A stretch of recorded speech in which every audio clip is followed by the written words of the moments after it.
Aku Femi. Aku mau jelasin tentang pengendalian internal, manajemen resiko, dan COSO framework.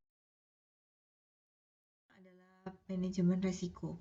Manajemen resiko adalah segala proses kegiatan yang dilakukan semata-mata untuk meminimalkan bahkan mencegah terjadinya resiko di dalam suatu perusahaan, di mana di dalamnya ada kegiatan identifikasi, perencanaan, strategi, tindakan, pengawasan, dan evaluasi terhadap hal-hal negatif yang kemungkinan akan menimpa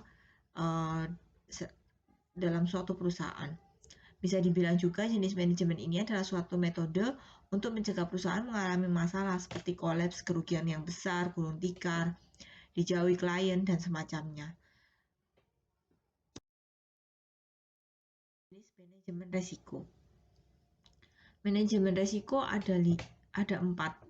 Yang pertama, manajemen resiko operasional yang disasarkan pada terjadinya permasalahan-permasalahan usaha yang muncul akibat faktor internal.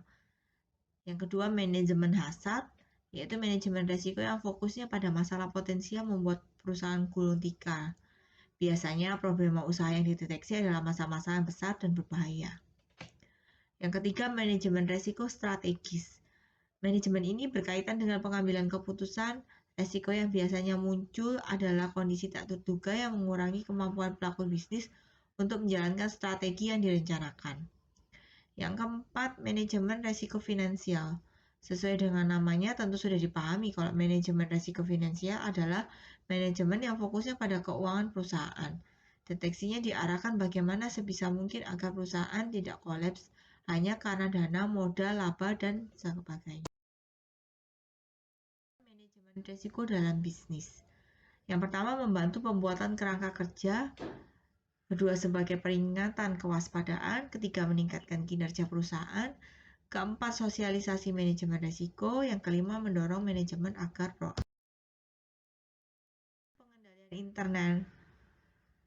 Pengendalian internal adalah proses yang dilakukan atas amanat dari dewan direksi atau manajemen dalam suatu organisasi yang bertujuan untuk melindungi aset perusahaan serta memastikan kepatuhan pada hukum dan peraturan yang berlaku.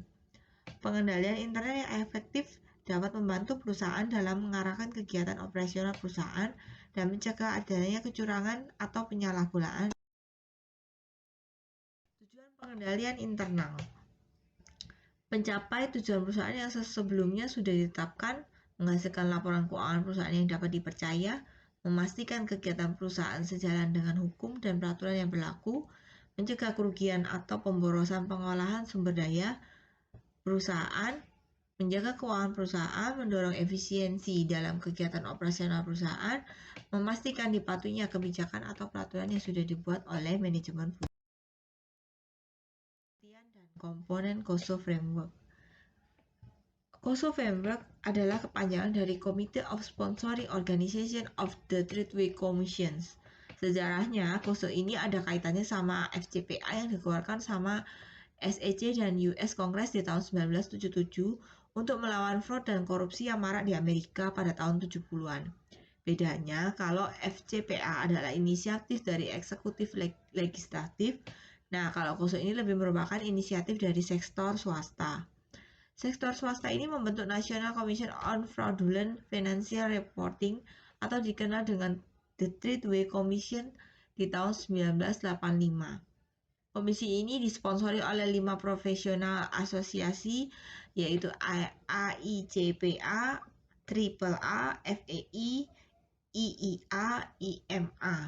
Tujuan komisi ini adalah melakukan riset mengenai fraud dalam pelaporan keuangan dan membuat rekomendasi-rekomendasi yang terkait dengannya untuk perusahaan publik, auditor, independen, SEC, dan institusi pendidikan. Komponen dalam COSO.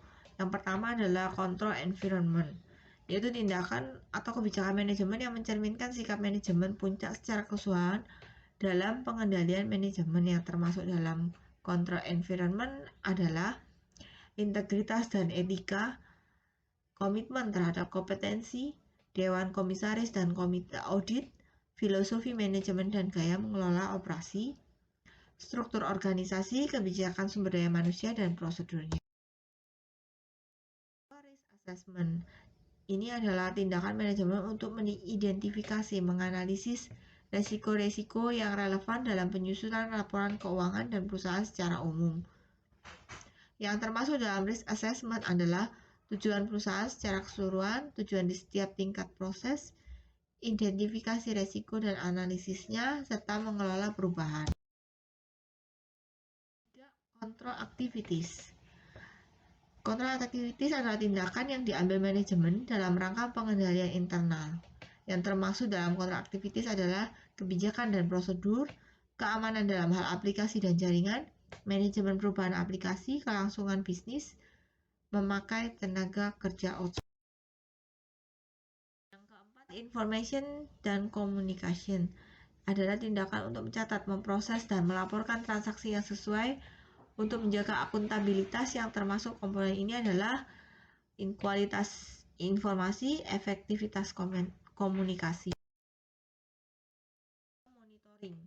Penilaian terhadap mutu pengendalian internal secara berkelanjutan maupun periodik untuk memastikan pengendalian internal telah berjalan dan telah dilakukan penyesuaian yang diperlukan sesuai dengan kondisi yang ada.